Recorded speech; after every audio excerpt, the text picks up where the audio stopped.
Tinubu is fighting corruption and corruption is fighting back. Yeah. And where are these Asiwaju beggars? Thinking they can speak on behalf of President Bola Ahmed Tinubu. Thinking they can protect President Bola Ahmed Tinubu. Where are they? Let them come outside and speak about the NDIC. They are nowhere to be found. Aben itiri won, a le ri won.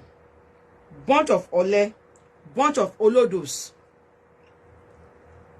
Yes, I call them bunch of ole, bunch of olodos.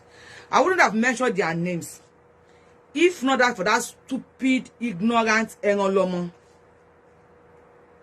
That his video was sent to me. To refer sí nǹkan tó lè Sunday Igboho sọ. Tó wá fi àwọn mocking languages tó fi sí. I wouldn't have mentioned all this Asiwaju because I know they are beggars. I challenge them. Let any one of them that went to Abuja come out. Can be 30 or 40 minutes debate. Voluntarily, mo gbéra mi kalẹ̀. Let any one of them that call themselves Asiwaju beggars come out. Let us debate on the current affairs about what is going on now during President Tinubu's regime and what has happened and what can affect Tinubu's what is it called, regime. Let's talk about NDIC. Entabalo ni bank ní Nigeria. Bí fẹ́ ṣe show yi pẹ̀lẹ́ rin bí akide ṣe pẹ̀lẹ́ rin. Entabalo ni Nigeria banks. There's no more guarantee. Lórí owó yín, kò sí guarantee fún yín lórí owó yín pé any bank bá liquidate, you can get your money back. There's no guarantee again about it. The NDIC Kato bere. Kini meaning the NDIC? NDIC. Nigeria Deposit Insurance Corporation. They are the parastatal, that's the body that's meant to protect your name, even if your bank liquidates. When you deposited your money in the bank and it liquidates or it's failed, NDIC ni àwọn body tí government gbé kalẹ̀ láti protect owó yín tówó yín ò fi ní wọgbọ́n àtú. But this NDIC, wàláì wọ́n ti rún yín o. Nigerians wọ́n ti rún yín. Wọ́n ti rún yín gan, Nigerians. This NDIC ni what will work against the anything. Emefiele has done a lot of things which these Asiwaju beggars. I hold none of you any apology. If Okolomo continue mentioning Sunday Igboho's name, or if that stupid Enolomo continue showing old videos of Sunday Igboho, that non-entity. So that Asiwaju beggars tell us see Kilo Abuja, I owes you no apology. And I'm challenging you. You don't buy new apology. Let each and every one of you come outside. Let's talk about this. Let's see what is going on. Come for a challenge. Come for a debate. Come for a quiz. If I say, Yorubawuyi, you're not paying me your kawe. I kawe temi. Kin se bi ti egbe ti ru yin. Now, let's go on. Okay, can share.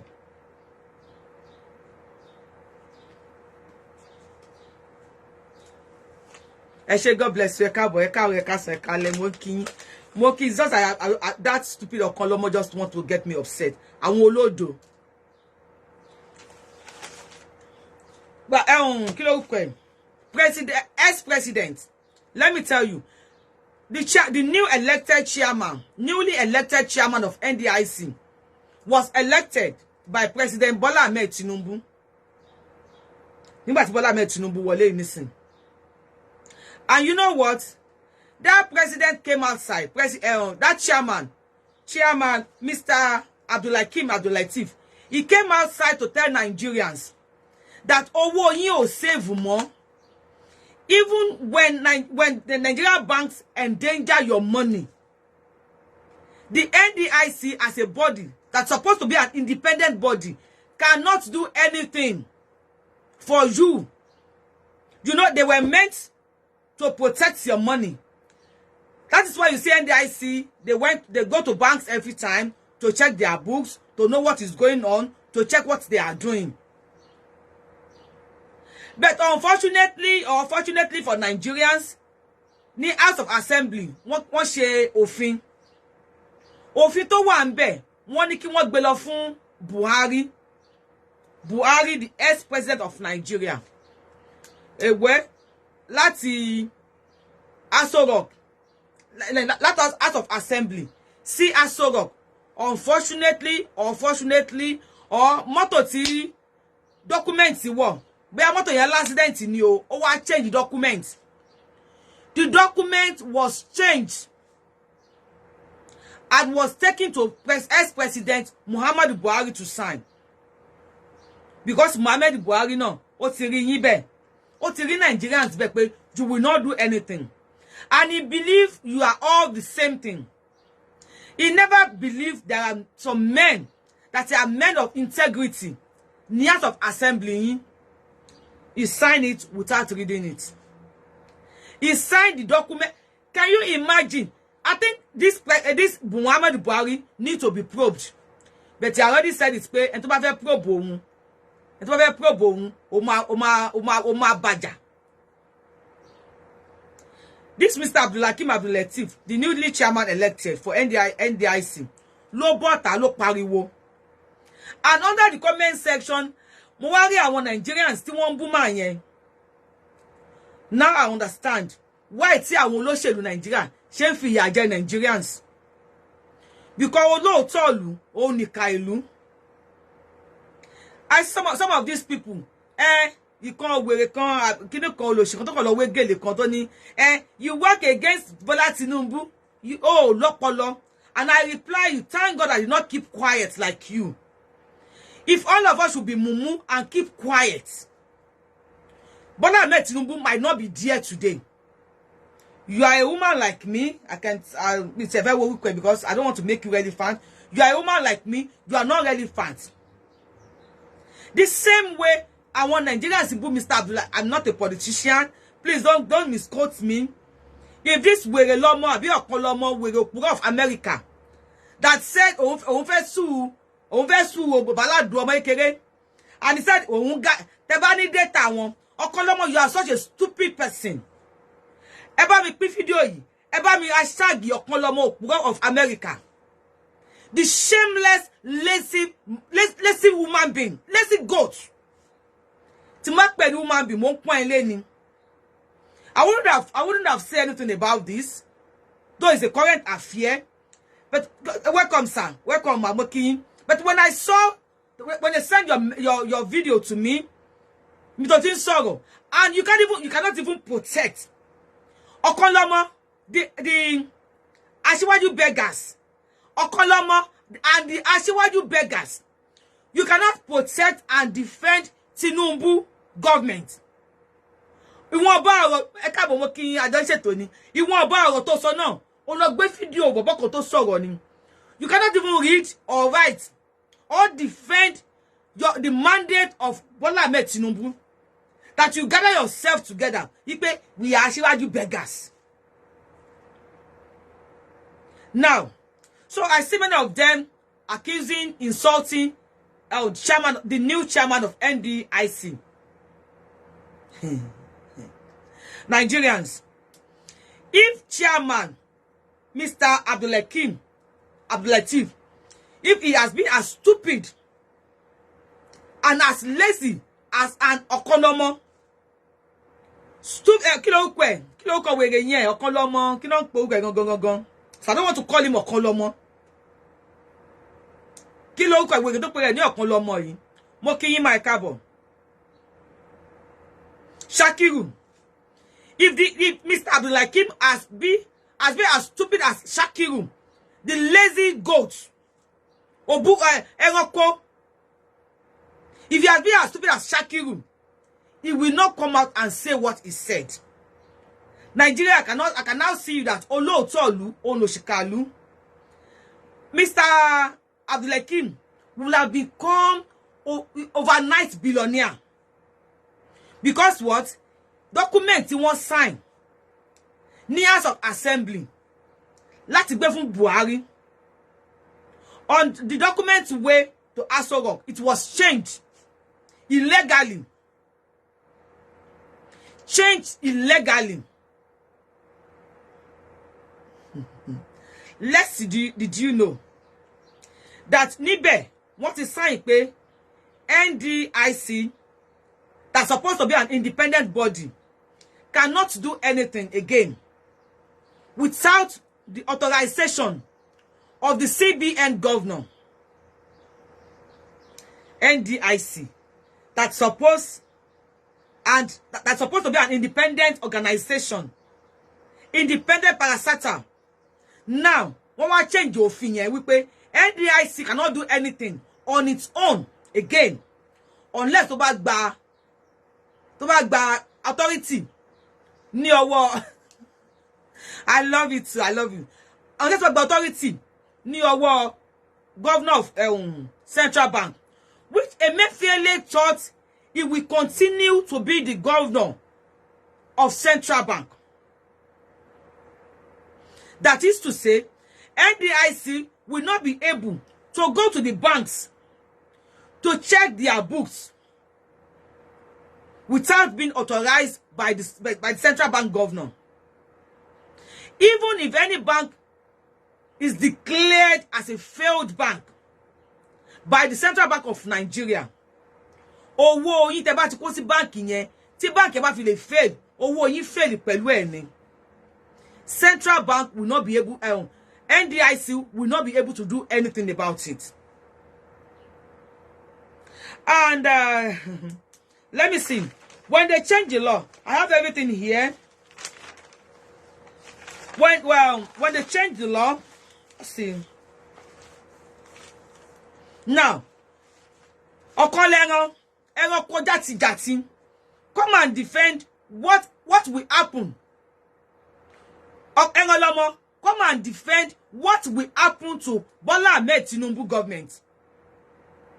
For what Buhari has signed, tí Buhari no bá yẹ ẹranko, tí ò bá ya ìkà èèyàn, tí ò bá ya olubi, how can they bring a document to a president? You said you are leaving. Okay, they said want the opportunity pé ó ti ń lọ, and he said he cannot wait to leave the office. And they can see that on conju over call office. Then they gave him the document, and ẹjọ́ and tẹ́ bá wà nílùú òyìnbó. Ìlú wo àwọn nìkan bá wà like kon flag. Àwọn na mo about flag ẹ. Kò bá yẹ pé èèyàn méjì ló gbọ́ mi. Kí èèyàn méjì yẹn ṣá ti share. Oh my God, my phone. Ìlú wo in the whole world ni ó máa fún government ní document? Even me, I cannot sign any document.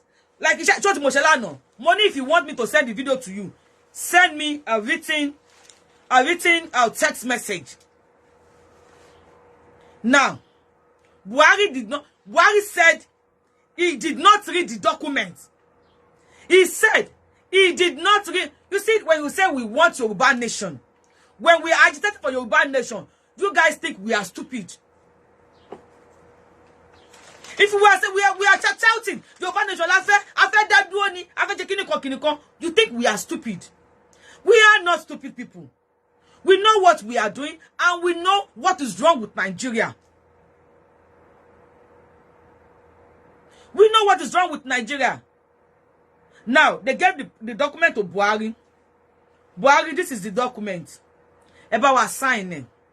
He never go through it. He said he never read it.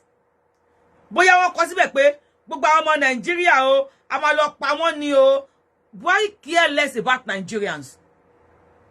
He can sign any document signable because he care less about you. Wọ́n bá gbé document wá pé gbogbo wọn o, a fẹ́ fi wọ́n yáwó ní China o, gbogbo wọn a fẹ́ lọ pa wọ́n ni o. Kò kí ẹ̀. Tó bá ṣẹlẹ̀ nílùú tẹ̀yin wà.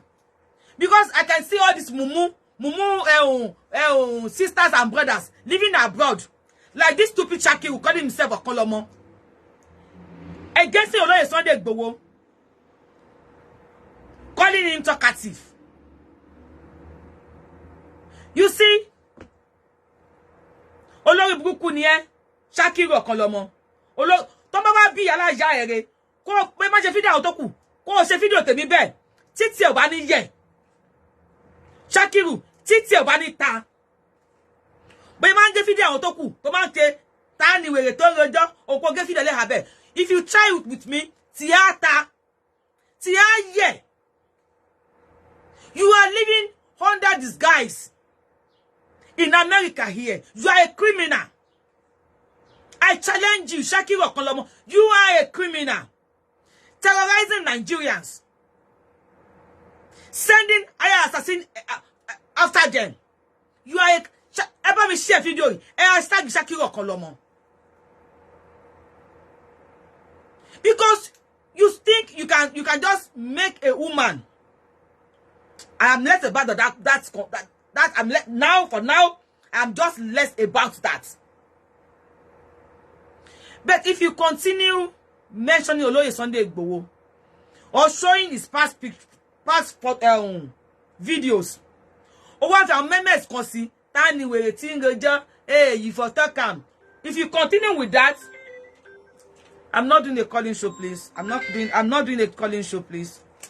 If you continue with that, all these Asiwaju beggars, I will come for you. Bunch of non-entity calling themselves Asiwaju beggars. Bunch of Olodos, they know nothing. And if you think you can gain followers or viewers for you to get paid, let's start it. I will go wole bi ara ni. You want know I wole bi ara ni. If I start with you, why wole? O ma wole bi ara. Wọ́n ló jẹ́ Ọ̀kanlọ́mọ nígbà kan, wá ló jẹ́ rí. Ìwọ tí ìtàn ò ṣe kò ṣe náà wò yìí. Instead of you to defend President Bola Ahmed Tinubu, Asiwaju Tepe, Asiwaju Begasi, his government, you are there saying rubbish, saying trash about Oloye Sunday Igboho, showing his past videos where he said, "Ama yìnbọn fún yín látẹ̀yìn ni, so irọ́ ló pa ni." Ìwọ lórí burúkú Shakiru Kolomo yìí, you are the one that said Bola Ahmed Tinubu àti Sanwo-Olu, àwọn ni wọ́n pa àwọn èèyàn Lekki Toll Gate. This is where we know that President Bola Ahmed Tinubu and Governor Sanwo-Olu, àwọn ni wọ́n pa èèyàn ní EndSARS ní Lekki Toll Gate. You let us know that MC Oluomo is a kilo kwen. Mi fẹ́ lu ọ̀rọ̀ yẹn because on the waju dejo on the yidaso. I don't fear anybody, but I fear how another tribe, another language speaking tribe will proscribe my people. If not, I will have gone deeper into what you said about MC Oluomo. And if you continue with Oloye Sunday Igboho, our video or to study by MC Oluomo and our voice messages, I will bring them online and I will analyze it. It will go viral. Many people will see it. MC Oluomo will be forced to come outside. If I sit down for your matter, you go 8 times. If I sit down for your matter, if you don't spare Oloye Sunday Igboho out of your stupid page, I go sit down for MC Oluomo matter. And MC Oluomo will be forced to come outside. I swear by the grave of my father. I go sit down for MC Oluomo matter. And it's all my concern President Bola Ahmed Tinubu. But because you are an animal, ọmọ ẹranko ni ọmọ màálù, alimi ni ẹ́, ọmọ màálù ni ẹ́, ó kì í ṣe ọmọ Yorùbá. NDIC now, let me read it out for you. Àwọn kan tí wọ́n ti sí wọ́n ṣe sínú ìwé tí kìíní sign, tí Buhari sign. Let me read it out.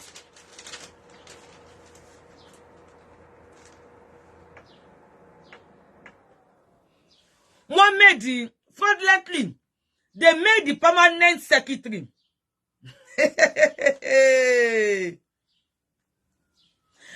Permanent secretary of Federal Ministry of Finance as the chairman.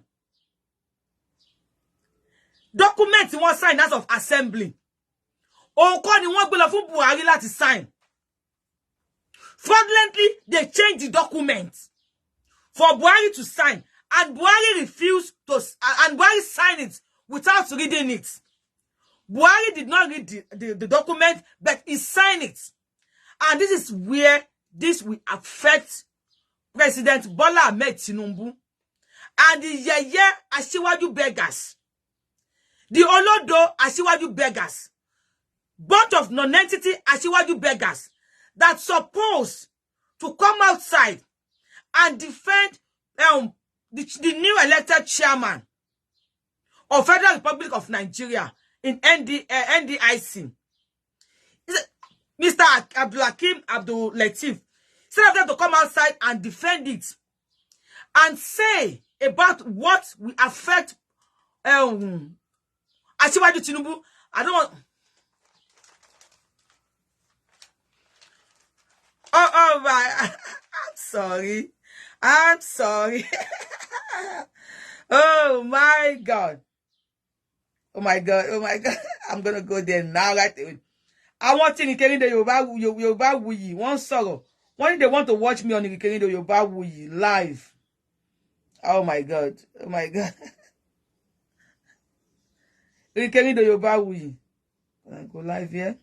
Oh my God. Ah, multi-fumble. I'm so sorry. People on IRINKERINDO Yorubawuyi live, they want to watch me live on IRINKERINDO Yorubawuyi. Oh shit. Oh my God.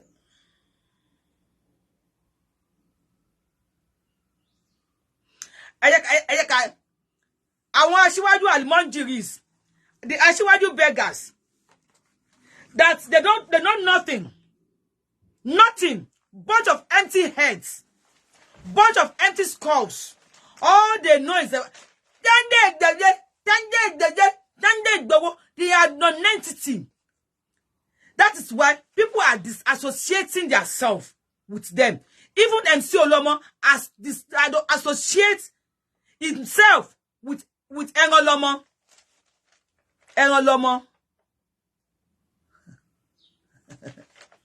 Now, so ek maka fún yín, ẹ jẹ́ àgbàṣe wọn ṣe. Ẹ jẹ́ àwa ọmọ Sunday Igboho. They call us ọmọ Sunday Igboho. Yes. Àwa ọmọ Sunday Igboho. We are here to gbàṣe yín ṣe and to tell you boldly. We are here to tell you boldly that we are more current than you Asiwaju beggars. Asiwaju non-entity.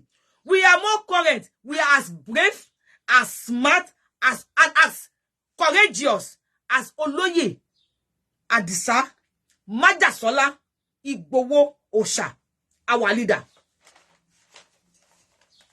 Ẹ̀yin ọ̀lẹ́ntẹ̀lé àfà ni, ọ̀lẹ́ntẹ̀lé àfà oni. Àfà ka okakewu ló fi di àfà.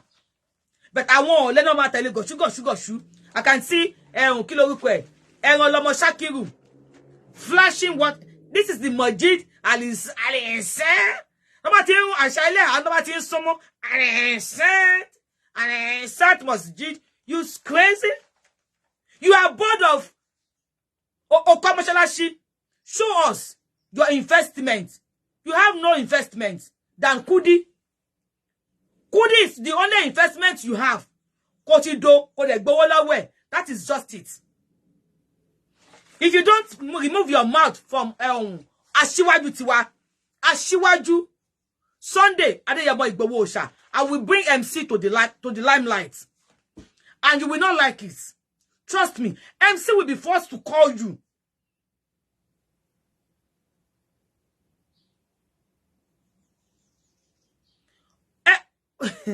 Okay, let exactly help one. How this will affect Bola Ahmed Tinubu government if the new elected NDIC chairman refused to speak up.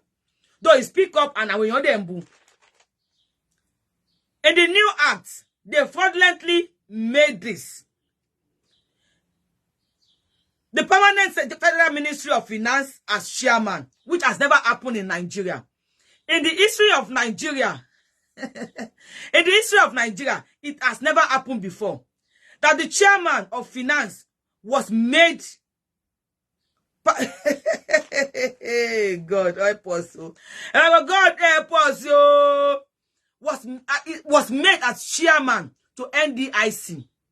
Now, what to be lower chairman of Ministry of Finance? We pay show money pa budget fear chairman. Only pay on money pay. How to money pay? Only one solid team. Only better also for pay on raye. Because on was so busy. On was too busy. Lati get chairman. But yet they put his name. And he said they purposely put my name as chairman because they know I am very busy. I will not be able to inspect what is going on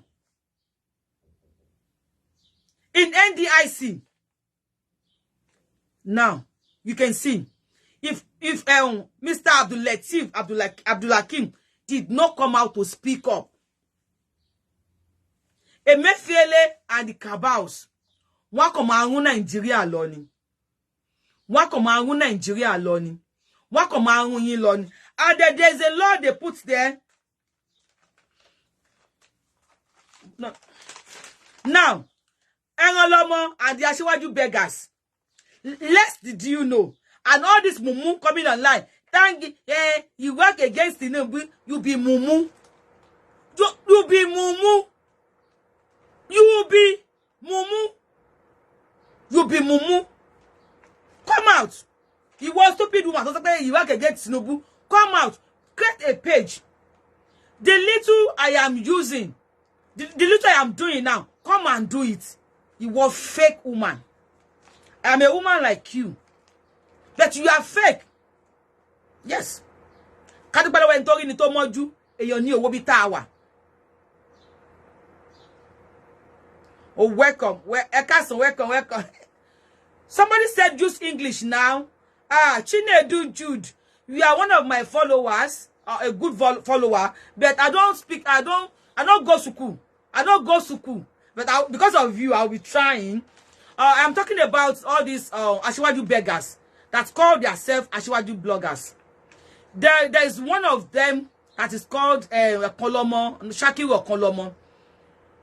He was talking about Sunday Adeyemo Igboho again after Tinubu has been elected as the president, which I am against. I will not allow anybody to speak ill about Sunday Adeyemo Igboho, the doctor of our time, the prophet of our time, the Yoruba hero. I Yorubawuyi, I will never allow anybody to speak ill about him.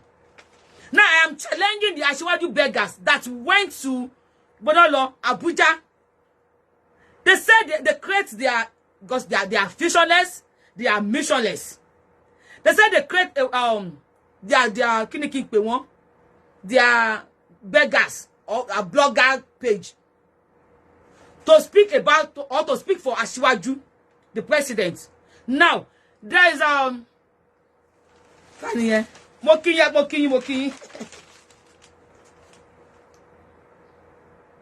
Mokinyi. So there's a controversy going around now about the new elected chairman. The new elected chairman of NDIC, about what Emefiele has done, the central bank governor. Now all these stupid people calling themselves Asiwaju beggars, they are not able to speak up or to defend the government of Asiwaju. All the name. So Mr. Shinedu, you will be joining us. I have some things there that will affect Asiwaju government if that man refuses to speak up. So I just did this overnight, and I'm trying to read it out to people to know that all these Asiwaju beggars, they are just bunch of illiterates, bunch of non-entity, bunch of stupid people. gather themselves together, calling themselves Asiwaju beggars. They are nothing. Okay, so there was a document signed by the House of Assembly for Buhari to sign into law. But on the way, see document here to the House of Assembly, it was changed.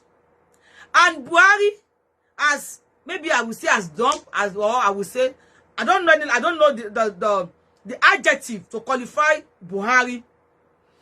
I know this can never happen in any country in the whole world. For a president to sign a document and we say, I did not read it. You did not read the document and you sign it. What if the document was written by Nigerians? Is that the way Buhari will sign it? Buhari need to be probed. If there's nothing about it, Buhari need to be brought to book. The Nigerians need to say something about this. How will a president sign a document and said, I did not read it? Now in the document, let me read it out for you. They fraudulently made the permanently Federal Ministry of Finance as chairman, which has never happened again. And chairman NDIC went to this man, the chairman, and asked him, what happened? Why did you become the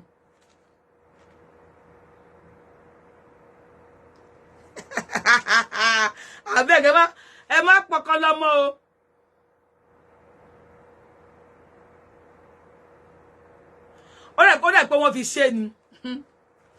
Okay.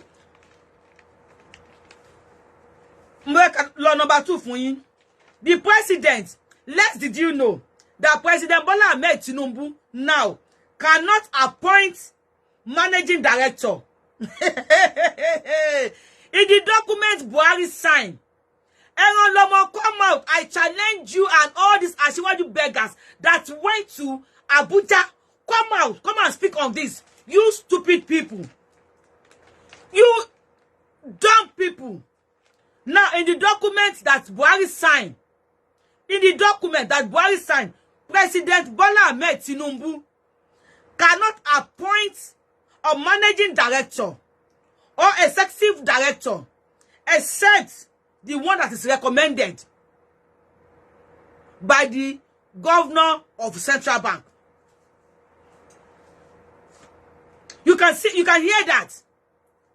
The president cannot appoint any managing director or executive director. That is to say, President Bola Ahmed Tinubu cannot put anybody this person is competent. Bola Ahmed Tinubu cannot put anybody that he think is competent or that think he can do this. Even if Bola Ahmed want to fight corruption, now the corruption is fighting back at Bola Ahmed Tinubu. Yes, 13 days or 14 days of him in the office, he has done a lot. We accolade him for that. We appreciate him for that. But now, trying to fight corruption is now fighting back President Bola Ahmed Tinubu. Yet all these Kolomo beggars, Asiwaju non-entity, Asiwaju stupid, Asiwaju weary, they were nowhere to be found to defend this, to tell the people because Buhari signed against the government to Bambo. You see Buhari saying, I cannot wait to leave the office. I cannot wait to leave the office. He cannot wait to leave the office.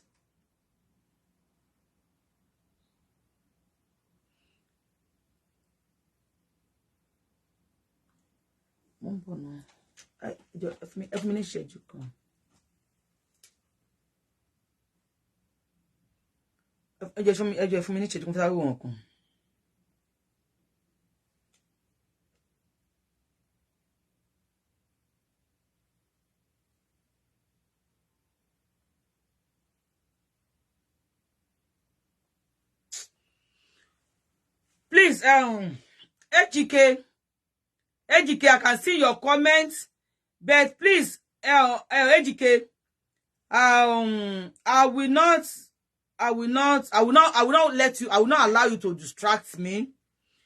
I just want you to go back to school. Go and learn how to write seats. Ejike Odum. I will not let you distract me. I'm just going to give you a reply. Please go back to school. Tell your father, President Bola Ahmed Tinubu has signed student loan into the law. Contact President Bola Ahmed Tinubu or kó sọ fún bàbá ẹ̀ àti ìyá ẹ̀ kí wọ́n contact Bola Ahmed Tinubu. Yes, I will just comment here. To comment simple English. You cannot comment simple English. You cannot even write seat, Joko. Ordinary seat. You cannot write seat correctly. Aburo Kolomo. Imagine, Aburo Kolomo. You cannot write seat. Even down, you cannot write it. Please go and tell your Baba àti ìyá ẹ̀, go and tell them. Bunch of Olodo born by stark illiterate. Ejike, Baba àti ìyá ẹ̀, they are stupid illiterate. That is why they refuse to teach you how to write sit. S-I-T. Simple 3 letters. S-I-T. Oh, mama wọ́n ṣe ńkọ́ Olodo aṣòṣìmámọ̀. Yes, you cannot distract me. When you come, I give you like 1 minute, then I go back to what I'm saying. So, inside that paper, inside the document, see, Buhari sign. Mr. President cannot appoint managing director or executive director, except the one recommended by Emefiele, the CBN governor. Emefiele thought he will continue to be the CBN governor forever. During his 8 years in the office, Emefiele never go on sick leave or any other leave. If you don't know, Omo Baba Olodo, because Baba Olodo ni yeah no, if you Ogogogo joint no want to pàdé. Your Baba and your Mama, they met at the Ogogogo junction. I will not block him. Your father and your mother, they met at Ogogogo junction. So, le more anything. This one said, this woman again, if Buhari signed such a document, if the 10th assembly found the... Let me get your message here.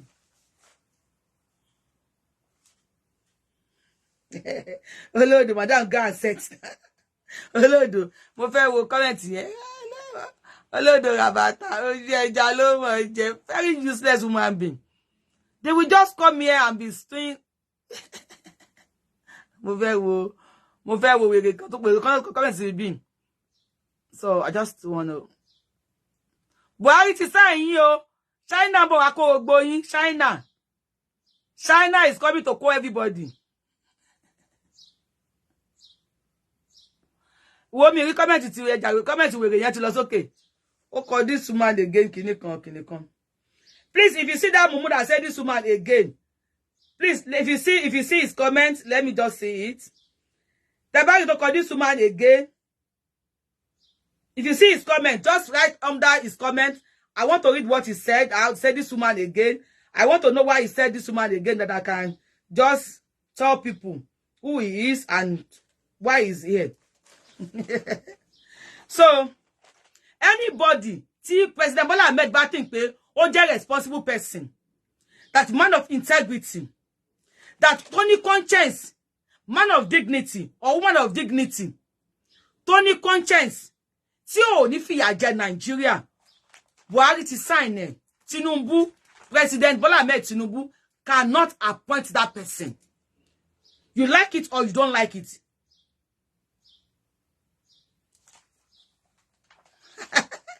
Either you like it or you don't like it. Buhari, I sign it. Emefiele puts central bank governor síbẹ̀ because he believes he will remain as the central bank governor forever. Okay, thank you. Thank you. God bless you. Let me see. This woman again, if Buhari signed a document, if the 10th assembly found the document wanting and frivolous. It can amended through the same assembly. Don't forget that the 1999 Constitution. Yeah, excuse me. Give me a second.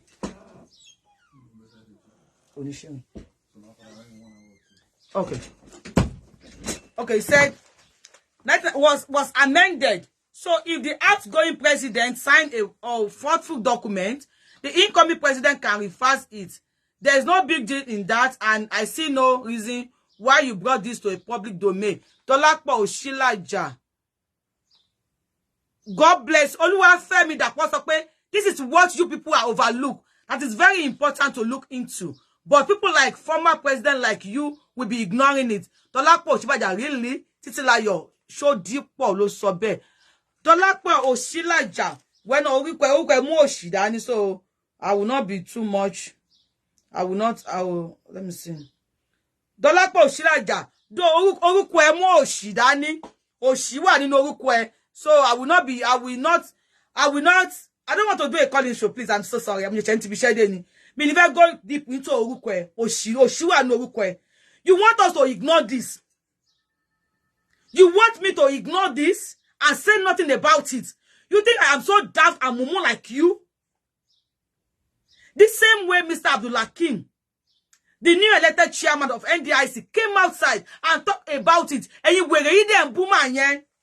Oshi, Mr. Oshi, get your Oshi off my page. This page is for sensible people, reliable people, not for Oshi people.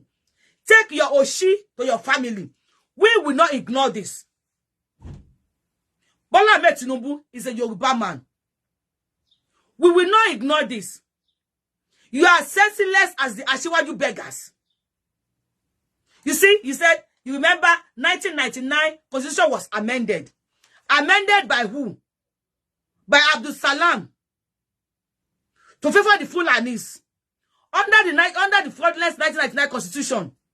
What did the Yoruba gain from there? Under the fraudulent 1999 Constitution. What is the Yoruba people's gain? We are being slaughtered every now and then, and nothing has happened. So you want me to keep mute, to keep quiet? You don't want me to say anything about it? Are you stupid? Are you normal? Are you normal? If Mr. Abdulhakeem keep quiet, this Tinubu government couldn't say any damn thing. Tinubu is fighting corruption. Corruption is fighting back to at Tinubu, and you want me as a Yoruba woman to keep quiet? Are you dumb?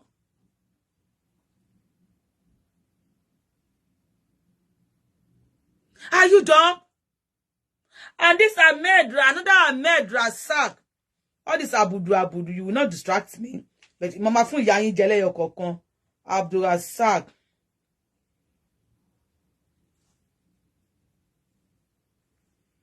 Ahmed Abdul Rasak.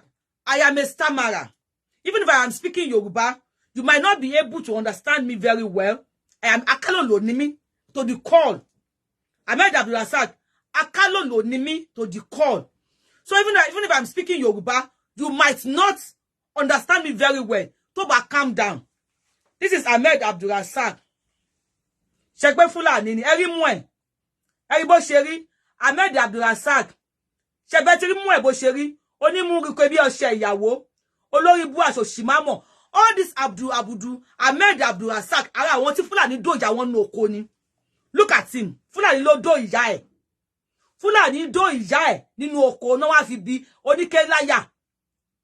Gbogbo aye suke seyin Ahmed Abdul Rasak aya lo suke si. Ẹlẹ́rù ní nípọn bí òbò wèrè. Ẹlẹ́kẹ̀ẹ́rúkẹ bí ọmọ olóyún. Ahmed Abdul Rasak, you can easily block yourself. I did not call you on my page. You can easily block yourself. Look how wretched. How wretched you are. What was your photo? Look how wretched you are. Look, imagine how wretched you are. What was your photo? Olórí ibu. Elétẹ̀lé ní pọn bí òbò màálù. Bó ṣe rí. I did not call you here. Ahmed Abdul Rasak, tí ìyá tó bí ẹ nínú tó bá lè ṣe nǹkan tí mò ń ṣe yìí, ayé ò ní bàjẹ́ báyìí.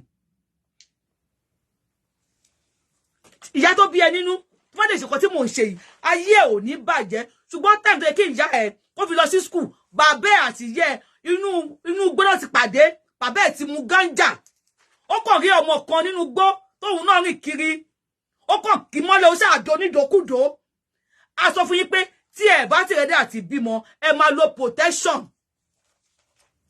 bàbá ẹ refuse láti lo protection ó kàn rí ọmọ kan tó ti mú kú mu àwọn ọ̀hún tún tẹ́fi gógóró kì bàbá ẹ ti mú ọ̀hún tún fi gógóró kì ó kàn kí ọmọ kan mọ́lẹ̀ ó ṣàdó nídòkúdò ó wá bí wọ sáyé ó bí ẹ sáyé ó kàn bí ẹ níbi kú bí that is just it wọ́n kàn bí yín I will not block them ìyá wọn ni màá rán wọn sí I'm your mother's age so I will send it to your mama ìyá ẹ tí ó kàn tó ya rìndìn tí ó mọ̀ pé okó kan lè òkè ń dó ìyá ẹ ni màá send yẹ sí Ahmed Abdulrasaq ọmọ yìí olóbò yìí yẹ so ìyẹn ti wà lẹ́gbẹ̀ẹ́ kan tiẹ̀ nìkan lèmi náà tún wá máa fún yín jẹ so they put CBN governor's name that will be there forever. So before President Tinubu can do anything, only láti lọ gba authority ní ọwọ́ CBN governor. No be juju be that. Na juju. Ẹ bá ko distract yín àti fún ẹ jẹ́ kó máa japoro. Ẹ bá ko distract yín, ẹ jẹ́ kó máa japoro níbẹ̀. Na juju. Àti fún ja ṣàlàyé bó ṣe do ye. Wọ́n do ye nínú ìdókùdò náà do ye. Wọ́n tẹ̀ ye ní tẹ̀kùtẹ̀ wọ́n ní ìrùkùrù. Abẹ́ kátà yìí náà ni. Ahmed Abdulrasaq wọ́n run ye wa abẹ́ kátà. Ó forí gbági. Tako. Ó kò fún ye. Pi. Ó wá bí Ahmed Abdulrasaq. Ó wá ṣètè ní nípọn bí òbò màálù. Ó wá sí bí ó wá ń sọ̀rọ̀. Hunger dey show for his face. Ebi ti pa wèrè. Ebi pa ojú kalẹ̀ báyìí. So, then number 3. Let me go ahead. They have killed many of over 1,600 staffs working in NDIC. When they say they killed many, kì í pé wọ́n fi ọ̀bẹ sí wọn lọ́rùn, wọ́n slaughter wọn. They killed them in the essence of pé ìwọ tó ń ṣe teacher lẹ́ni, you want to get promotion and become a principal in future. But now, nínú òfin tí Buhari sign, tí Ahmed Abdulrasaq ọmọ ìyá wèrè, tí ó ní kí n keep quiet, kí n má sọ fún yín, nínú òfin yẹn, if you have a husband, tó ṣiṣẹ́ ní NDIC, if you have a brother, a mother, a sister, a nephew, tó ṣiṣẹ́ ní NDIC, over 1,600 of them, òfin tí Buhari sign into law ni wípé, I will read it out for you. No NDIC staffs can become executive director or managing director. Ṣé ko mo sọ fún yín pé nínú òfin yẹn, President Tinubu kò lè appoint anybody tó bá wù as managing director. Wọ́n wá ṣe nínú òfin yẹn pé no NDIC staff can become a managing director. They will remain as staff for the rest of their life. Now, protest is going on. Ní NDIC. Ahmed Abdulrasaq, ó fẹ́ kí n máa sọ òyìnbó. I am a born Yoruba woman. Even me living in America, ó yín kan tí mo ń wọ̀. Sometimes I speak English. I speak Yoruba to my Oyinbo people. I teach them my language. I teach them my language because I just want them to understand my language. I don't speak English. I don't understand English. But I have brain. I have sense than ìyá to keep quiet. Tí ayé fi wá bàjẹ́ tó fi wá yọ láyà. I am more important to this world. Nínú ayé, I am so much important to this world, especially my Yoruba tribe, to teach them, to let them know what is going on in Nigeria and what can befall the government of President Bola Ahmed Tinubu as a Yoruba man. I say, keep quiet. Don't say anything about it. Ignore it. You on my page, you are free to your opinion. Put your opinion there. Just put your opinion there in a sensible way. But when you come here, you come on my page and insult me. I know ever me share video you so our family Ahmed Abdul Razak one more pe abe counter not do iya to fi bi omo komo you we I'm say okay what you gbo God bless you only kin fi esele mo ti fi esele okay so over 1,600 of them so let me read it for you. No NDIC staff can become executive director or managing director because it's only an agency outside NDIC that can recommend which is a central bank governor. Only central bank governor only recommending and only the managing director, not even the president. Only okay, let me say only central bank governor you can only recommend and to the managing director ni NDIC. And they said NDIC is an independent body. Now tell me, how is NDIC be an independent body? I'm with you. NDIC cannot do its duty without the approval of CBN governor. NDIC cannot protect your money again. NDIC, they are the body that are made to protect your money. Even in any case, see bank buy and danger owing.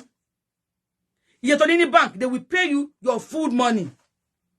But with this document, see Buhari sign, NDIC cannot do anything again. And you think that is normal?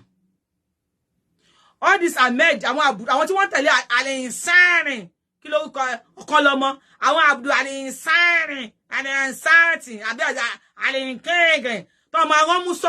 All this abudu, they think they can brainwash us with religion.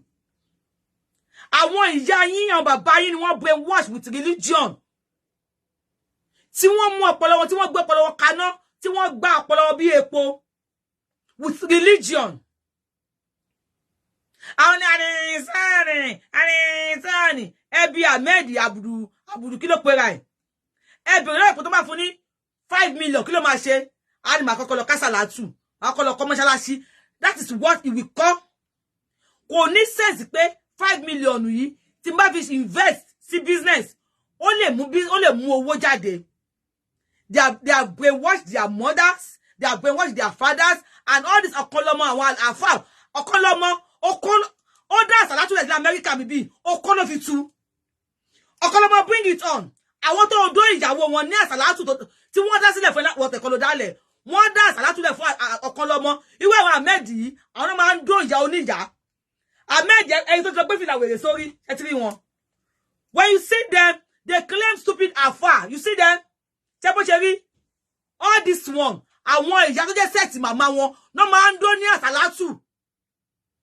Let Okolomo come and say, I'm lying. And you bloggers, AGBB, Okolomo should come outside and say, I'm lying. Yorubawuyi ni orúkọ mi. Wọ́n dá àsàlátù lẹ̀ ní America mi bí. Okolomo do gbogbo àwọn tó wà níbẹ̀. Okolomo, come and say, I'm lying. Let's bring the name out. If you talk tí o bá ti dẹ̀yìn lẹ́yìn olóyè Sunday Igboho, máa tún tó dànù ayé ẹ̀. Wọ́n ó kàsálátù yẹn gan, máa dáwù kàsálátù yẹn, àbọ̀ ń ṣí èrè ni. Wọ́n dẹ̀ sàlátù lẹ̀ níbi bí fún Okolomo to head their sàlátù. Gbogbo ìyàwó ilé tó wà bẹ́ẹ̀ l'Okolomo dó. Oh, come outside, come and tell people. Ẹ̀yin bloggers AGBB, Yorubawuyi ni mo ń jẹ́. America bí ni mo wà. Okolomo, come outside, come and tell people. Okolomo fi fún àsàlátù. Si wọ́n dálẹ̀ fún ní America bíbí. Oko, gbogbo àwọn ìyàwó níyàwó ló dó. And many of them, tí ó dó wọn, ó tún gba owó iṣẹ́ wọn lọ́wọ́ wọn. Pẹ̀lú oògùn tó fi dé kúdí mọ́lẹ̀, the same ogun yẹn ló lò fún àwọn tó wà níbi bí. You are done working. The same way, eléyìí, Ahmed yìí, bàbá ẹ̀ náà, ìdókùdó, wọ́n ti lọ mú ọ̀ntú ológogoro, ìdókùdó náà dó ìyá bàbá kántà. Wọ́n kàn dó ìyá ìdídókùdó, ẹ bá yẹ dó ẹ bó ṣe rí. Ẹ nọ́mbà ọmọ tó bá bí dáadáa, gbogbo ojú ẹ̀ ò ní wú báyìí, ẹ bó ṣe rí. These are the non-entity that will deceive you. With an tó bá fẹ́ sọ wọ́n wá fẹ́ imú ọkọlọmọ tí ò bá dẹ̀yìn lẹ́yìn olóyè Sunday Igboho ó ní láìkí ẹ̀ tí ò bá dẹ̀yìn lẹ́yìn olóyè Sunday Igboho ó ní láìkí ẹ̀ all this insane tẹ́ fi ìdókùdó irú Ahmed yìí Ahmed Abdulrasaki tẹ́ bá wò dáadáa bó ṣe wà yìí mọ́ọ̀sì wọn àwọn ìyá àgbàlagbà náà máa ń dún lásàlátù ṣẹ̀wé ìjókòó kò níṣẹ́ kankan tó ń ṣe jobless man kò ní ẹni iṣẹ́ tó ń ṣe mo ń bọ̀.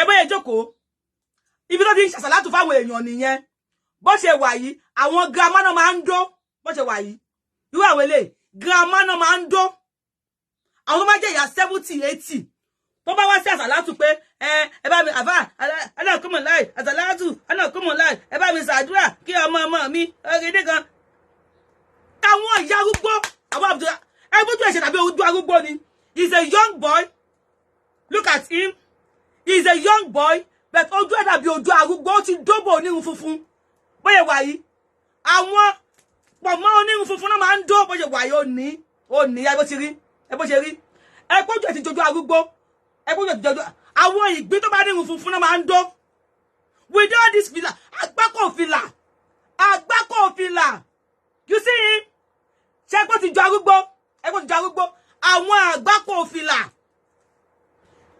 ànábì gbà kí ẹ̀yin obìnrin kí ẹ ṣe àsàlátù nínú yàrá yín ẹ̀yin obìnrin ẹ ṣe àsàlátù ní abẹ́ ọkọ yín I am a Muslim mo ń bọ̀ tí ẹ máa ta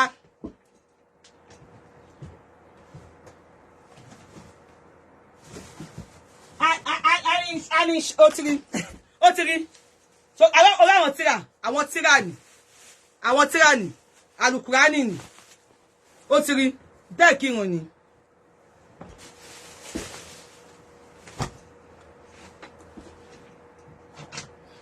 ó ti rí oríṣiríṣi alukurani ló wà mí bí oríṣiríṣi tíra ló wà mí bí ẹ̀yin obìnrin ayé gbà yín láti ṣe àsàlátù nínú yàrá yín ẹ ṣe àsàlátù nínú yàrá yín ẹ yé lọ bá àwọn Ahmed Abdulrasaki yìí ó ti dó ìgbé onírun funfun tí yẹ máa ta sí bíbí ẹ ti rí ó ti jẹ ìgbín onírun funfun gbogbo ẹ̀yin tí ìyá yín lọ sí àsàlátù Abdulrasaki yìí ó ti dó àwọn ìyá yín àwọn grandma with abẹ́rẹ́ntàrin ẹ ṣe àsàlátù nínú yàrá yín ànábì ní kẹ́yìn obìnrin kẹ́ ṣe àsàlátù bí ṣe wà yìí I don't get anybody I pray I do my salatu I do my vigil in my room under the roof of my husband nǹkan tí Ọlọ́run àtànábì Muhammad sallallahu tó fi ọwọ́ sí nìyẹn stop going to all this Abdulrasaki Arinsani Arinkiri Arinchin stop going to them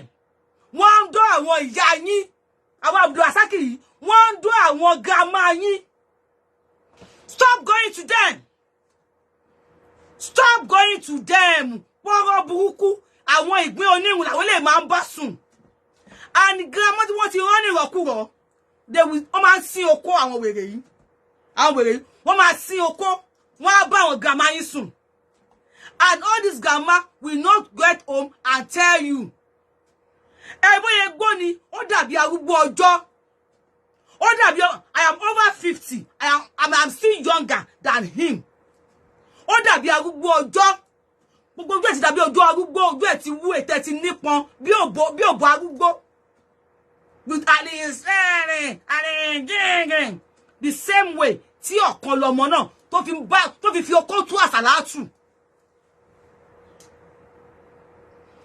okó tú àsàlátù We are talking about how Emefiele wants to ruin President Bola Ahmed Tinubu.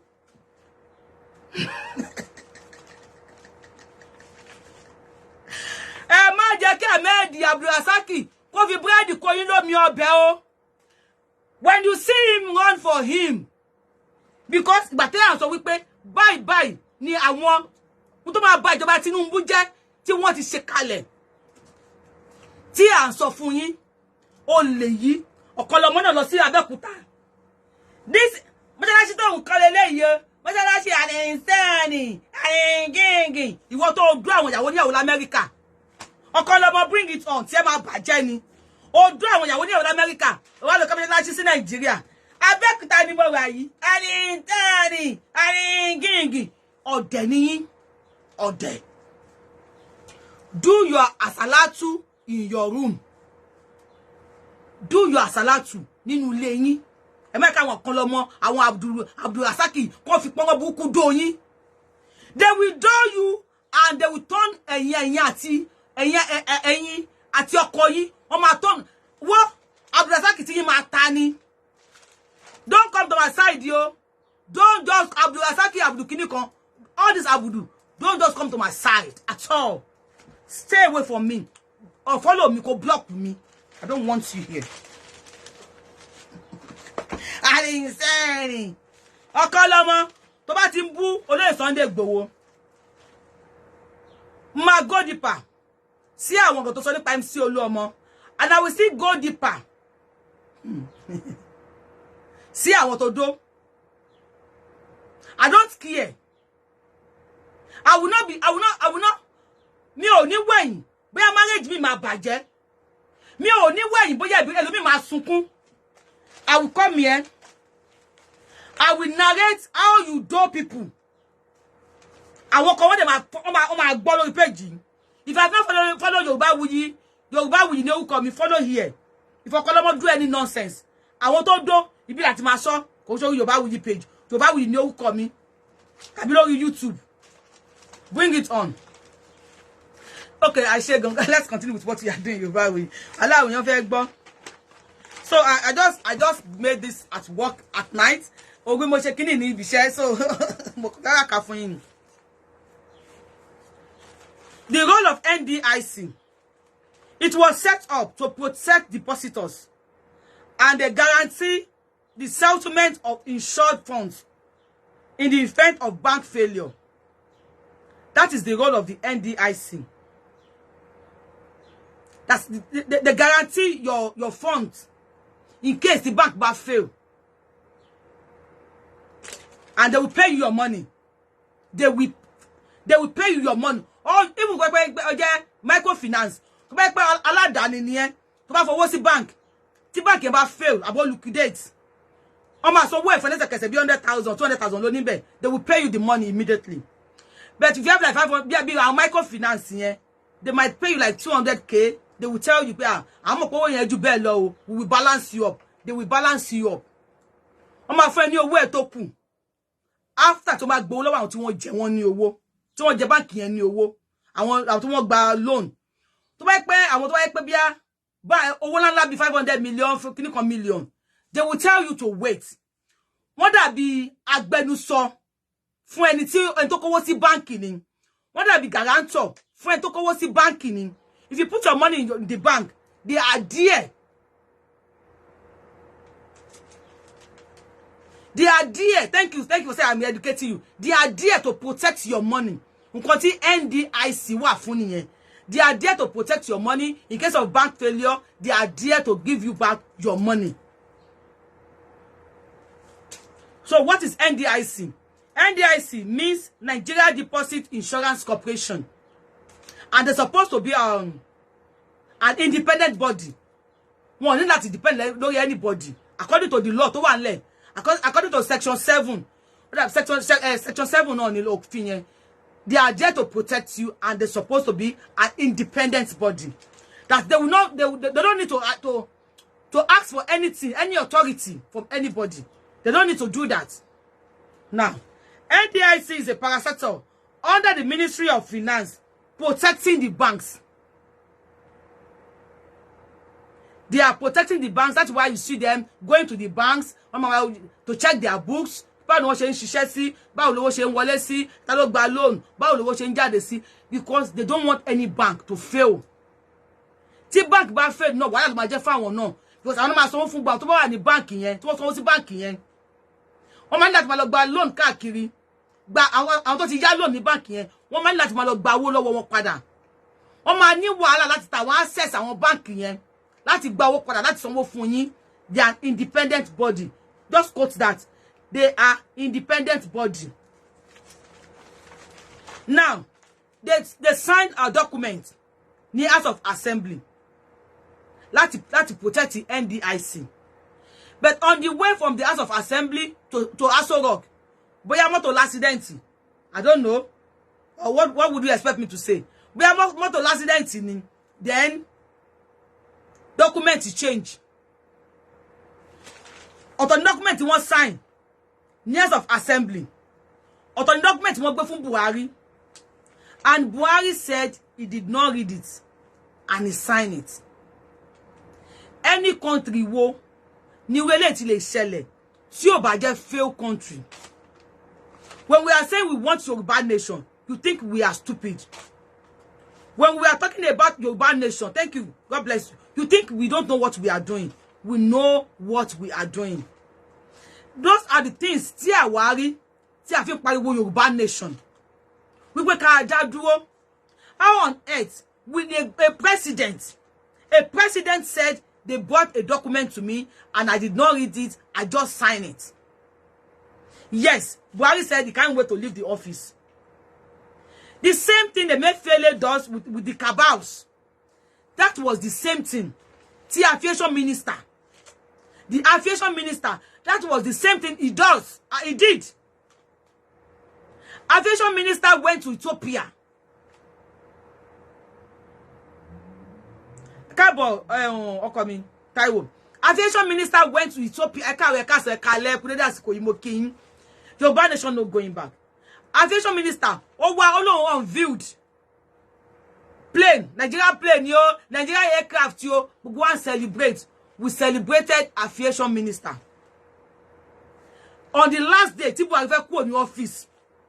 He was we never know many things. Tibu to sign. He was just signing it. Want to rebel. That's why we say we want Yoruba nation. Or sign the paper. Buhari call office it on. Ijo keji àwọn Ethiopia, wọ́n wá gbé plane lọ. Ethiopia, this is our plane now. This is Nigeria plane. We just bought this plane for million of dollars. We just bought this plane now. This is Nigeria plane. Àwọn Ethiopia, I know that gbadun. Nigeria, you never bought any plane from us, yo. Your aviation minister came to Ethiopia and chartered our plane. Because all this Abdul Latif, Abdul Ahmed, want to give àwọn ìyàwó bí so. How can you imagine?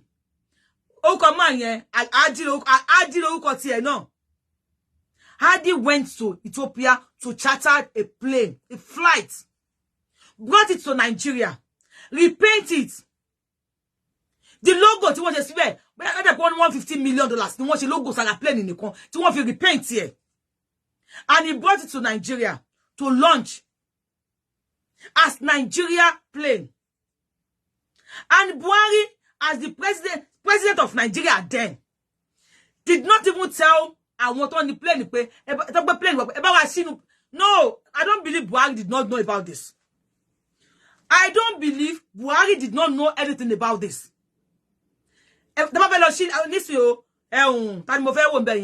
Ìmọ́lẹ̀ Yorùbá ọkọ mi, ó kọ́lé o, ó wá ní mommy, mo ti kọ́lé o, ẹ bá mi ṣílé o. When I get there, ó ní kí wọ́n bá òun ṣílé ni, kò ní kí wọ́n bá òun wo ilé. A máa gé ribbon ní ẹnu ọ̀nà. Ribbon ni o, àti gé ribbon ẹnu ọ̀nà o. We will all go inside. Àbí mo ń parọ́ ni. Tí ẹ bá lọ báyàn ṣí ilé. Tí ẹ bá lọ báyàn ṣí ilé, tell me, ṣé ìtàlẹ̀ máa dúró sí?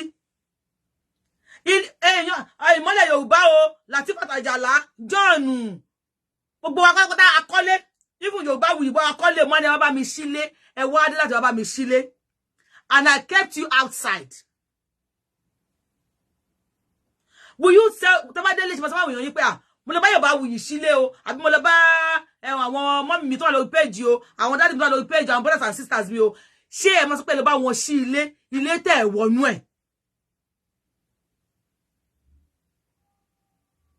Wọ́n lọ ṣí plane tí aviation minister yín rà. Wọ́n ò wá ṣí inú plane wò. Nobody lára àwọn tí wọ́n lọ ṣí plane yẹn. President Tinubu need to probe all these people. Nobody to wọnú plane yẹn wò. Because inside that plane, Ethiopia properties no one there. The chair, the chair, the kilo, the inside, all the interior in that inside that plane is customized as Ethiopia plane. Now, Buhari said he knows nothing about it because it's leaving the office. Now, aviation minister ti ṣe tiẹ̀. That same aviation minister, those of us who are plane major truck, firefighter truck, motor to be paná, ó lóun rà ní 12 billion naira. So, motor paná, one, ó cost 1.4 billion. Can you imagine? What sort of country is this? And we said we want Yoruba nation, Embuwa. Boju commission ló ṣe fún wa. The commission, Boju commission, abakadadaba. The more you look, the less you see. And that same president that signed 8 trucks, motor pano, motor pano mẹ́jọ fún 12 billion naira. That same president ló sign plane tí wọn ò ṣí inú ẹ̀ wò. Ìjọ́ kejì ẹlòmí ti gbé báàgì. Mo lọ enjoy. Mo fẹ́ lọ wọ Nigerian plane. Oh yeah, a fẹ́ lọ wọ Nigerian plane ni o. Àwọn Nigerians wọ́n dé airport wọ́n sọ fún wọn pé Ethiopia ti wá gbé plane.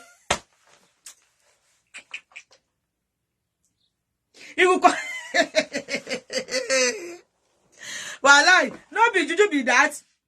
Àwọn Nigerians dé wọ́n dé airport níjọ́ kejì wọ́n fẹ́ lọ wọ plane. Àtìrà plane, Nigeria plane, àtìrà plane. Wọ́n fẹ́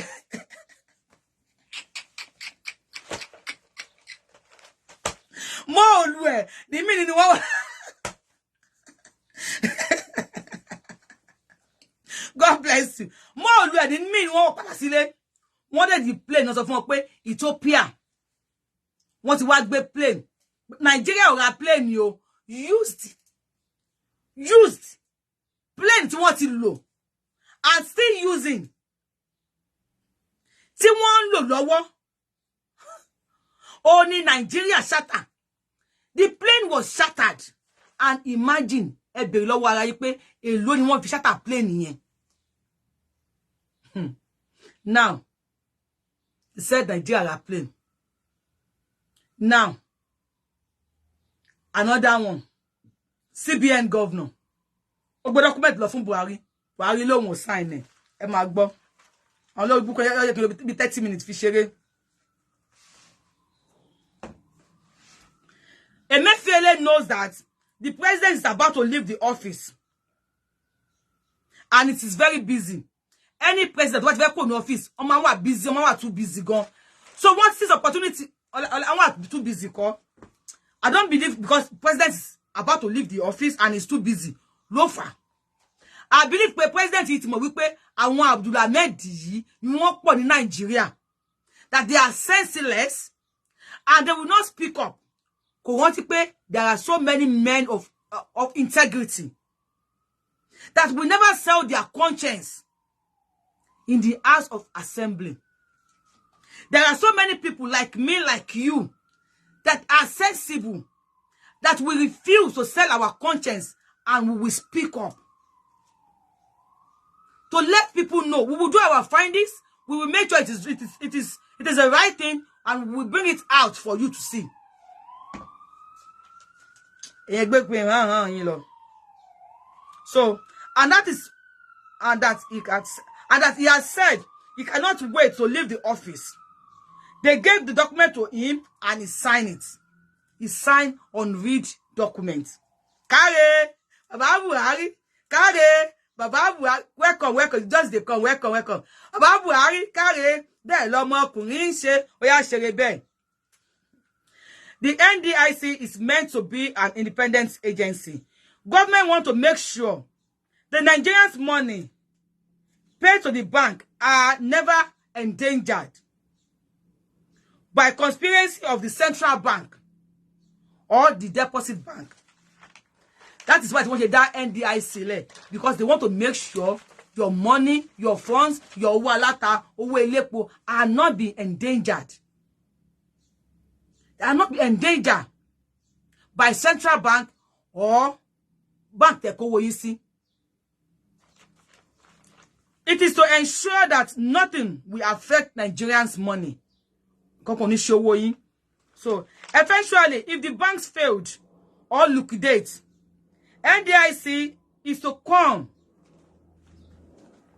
NDIC is to make sure that the bank do not endanger your money, the depositors' money.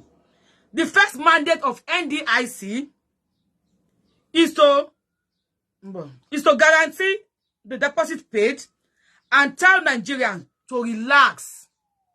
Nigerians, relax. Nothing has happened to your money. Even if the bank fail, nothing has happened to your money. We will pay you back, and they will pay. Now, you put away in your bank, and the bank failed, your money will fail with the bank. Number 2, they are there to prevent your money. That is why you see NDIC, they always go every banks to inspect their books. Kini wọ́n ṣe, ibo náà bade, bá ni wọ́n ṣe, èló lówó tí wọ́n ná, èló lówó tó kù. To make sure the banks did not endanger your money. Number 3, if eventually central bank declared a bank as a failed bank, the NDIC is there to make the customers or depositors happy, to tell them to relax. Your money is in contant. We go pay you, and they will pay you. But if you have like 50 million in the bank, if you have like 50 million and above, NDIC will guarantee you. They will run after the deposit, the creditors and the debtors of the bank. They will make sure they collect money out. Then one set the bank to pay you your money. If you have like 100,000, 10,000, they will pay us our money. Our microfinance bank, they will pay you. Now, then after that, they will liquidate the bank. They will tell you the bank has liquidated. They will liquidate the bank. They might send the bank to another bank or another person. To my phone bank and you call me. So now, documenting to what no then central bank governor. Now he changed the documents and give this to Buhari to sign, and Buhari signed it without reading. And the we talk about documents here. They now remove section 7. I have told you that without reading the book of the law, which says the president cannot appoint anyone who he feels can handle the section very well. Anybody, government, president, babili pe o le ṣe dáadáa, bóyá afisi banki kó bá wa control owó, bóyá afisi NDIC kó bá wa ṣe lè. Wọ́n wá fi sínú òfin wípé the president cannot appoint that person without authorization from the central bank governor. Emefiele refused to tender his new document to National Assembly. Ṣé mo sọ wípé ọ̀tọ̀ ni National Assembly document.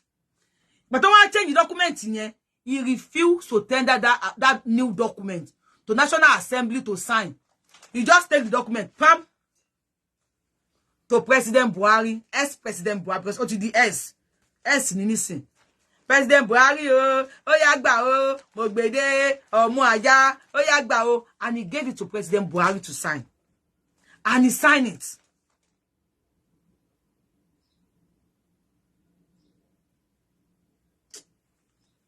Wàhálà leleyi o.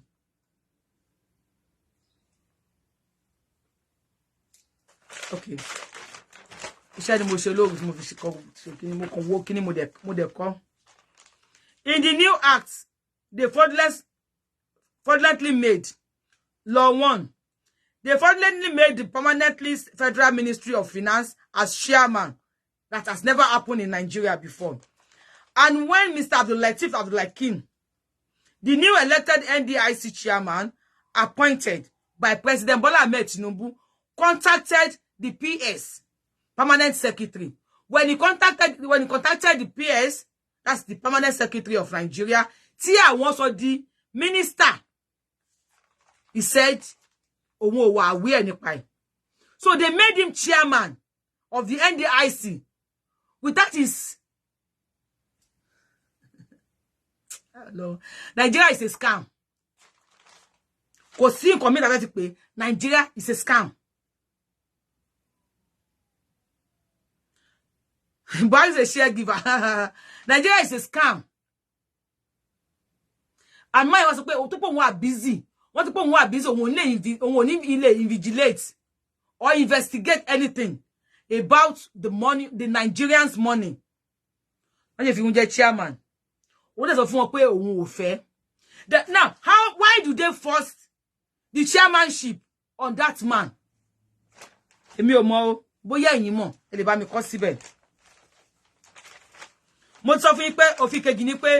president cannot appoint managing director or executive director except that person was recommended by the central bank governor, because they made fairly thinks it will be there forever. But mu sitting president lower Dani.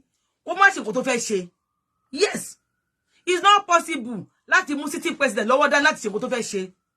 Àwọn làwọn ò gbà o, àwọn máa mú lọ́wọ́ dání ni. Ṣùgbọ́n ká fún yín. They have killed the morale of over 1,600 staffs working in NDIC. Example, when you are a teacher, I'm a teacher over the principal, but in NDIC, if you are a staff, you will remain a staff. Want to pa morale to carry away you. Ni NDIC now they are protesting. We never agree, we never agree. They cannot protect. When Buhari was there, what they protect? One people for him. Everyone pa mo lawon lensas. When they pa omo Yoruba nation ni Ojota, one people for anybody for you. Am boya jobo ologun la lo abi ìjọba democracy. Okay. Law 3. No NDIC staff can become executive director or managing director, because it is only the agency outside NDIC, that is the central bank governor, that can appoint you. Just like Mojishani ni ilé-iṣẹ́ biscuit. Kí wọ́n tó wá lè fún mi ní promotion, I need láti lọ pẹ́ tó ṣiṣẹ́ ní ilé-iṣẹ́ pure water. Kó sign ẹ̀. How come? Why? Those are the fraudulent things tí wọ́n sign into law that can affect President Bola Ahmed Tinubu. Ta ní ká wá sọ fún yín. Tí àwọn aṣíwájú beggars tí wọ́n ò lè sọ than kí wọ́n máa bú olóyè Sunday Igboho. So NDIC cannot do their duty without the approval of central bank governor. NDIC cannot protect your money or do anything without central bank governor appointed approve. House of Assembly, when the document kan, Emefiele náà ní mi. Now,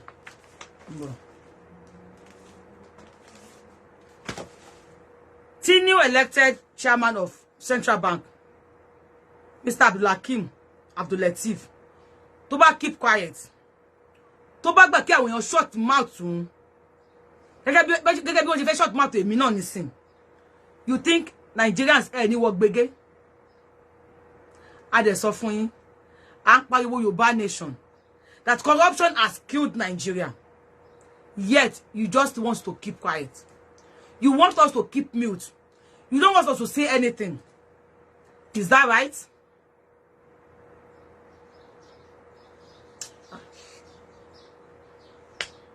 Mo ti bínú jù. Mo ti bínú. I'm so sorry about my ìbínú. So mo ti bínú jù because I was upset with the law. Now I want stupid people want to make me upset. Lórí show yìí. If tó bá lówó jẹ́ ìṣàdá kí n tó lọ. Tó bá lówó ní báńkì Nàìjíríà, at your own risk ni o.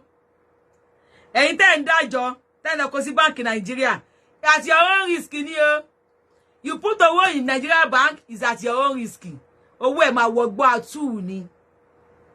Owó ẹ̀ ó máa wọgbọ́ àtú if eventually the bank failed. Owó ẹ̀ á wọ igbó àtú.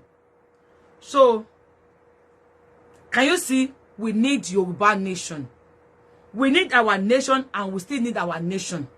We will not allow all this Erolomo Opura of America, Fokotujo of America, Erolomo Fokotu Asalatu of America to keep us mute, to keep us quiet. And we will not allow him, Erolomo, the Fokoda Luru of America, the Asoroju of America, Asorosoboto of America, láti fi ẹnu àtẹ́ kan olóyè Sunday Igboho, Májàsọ́lá Igboho Òòṣà tó dìde fún ìran Yorùbá. We will keep on talking. Àmọ́ tí wọ́n bá bí ìyá láyàpọ̀ rí mọ pọ̀pọ̀ bọ́mọ́lá bá bá kan lọ́mọ dáadáa. Kó tún sọ anything. Lẹ́yìn tó sọ lánàá àbí ìjẹta tó send sí mi. Kó tún sọ anything against olóyè Sunday Igboho, I will bring MC Oluomo to book. Fọlọ́n bá ṣẹ̀rí fún yín lórí page yìí. Ó lè má jọ orí Yorubawuyi. Kó yẹ pé Yorubawuyi mo ti ń ṣe show yìí nísìn. Ẹ many people tó máa wò mí. But the same page yìí, Yorubawuyi ní orúkọ mi. Tàbí IRINKERINDO Yorubawuyi. I will bring it here. I will drag MC Oluomo. Tí ò ní jẹ́. And I will allow people to call him. I will allow many people to call him on MC Oluomo. If you know MC Oluomo, just cut this place, send it to MC Oluomo to warn Shakiru, to warn him very well. If not, we know Shakiru has already told us pé tí ẹ mú ṣí tó fẹ́ pa gbogbo aráàlú. So yeah, Shakiru has already told us that MC Oluomo is a murderer. Yes, Okoloma has told us. And we will bring it here. Yoruba nation, we will bring that case out again. As I say láàrin ọ̀sẹ̀ kan, a tún tó yẹ ká tú. Shakiru will beg Olóyè Sunday Igboho like Awikoko. And àwa náà we will beg MC Oluomo. But etí tó bá ti gbọ́ àlọ, kò ní ever gbọ́ àbọ̀. Shakiru Oluomo, bring it on. Let's start it. Ẹ ṣé mo dúpẹ́, ẹ jẹ́ kí n máa lọ. Mo ń lọ, mo ń bọ̀. Gbẹ̀ntẹ́ dúró ti wà. Inú òní tán wọ inú yá máa dùn ni. Ẹ má kówó yín sí báńkì o. Ẹ lọ fowó yín invest ni o. Ẹ má kówó báńkì o. Ẹ lọ lè fowó yín invest. Ẹ fowó yín invest ni ẹ ní dààmú. Ẹ jẹ́ kí n máa lọ. Ahmed Abudu kí ló pé rẹ̀ tó bá tún bí ìyẹ́ tètè yá follow me o. Ọ̀yẹ́ tó bá tún bí ìyẹ́ rẹ̀ kó tún padà wá. Wọ́n tún kó fún ẹ. Ẹ ṣé gan, God bless you. I love you. Bye bye. Ẹ ṣé.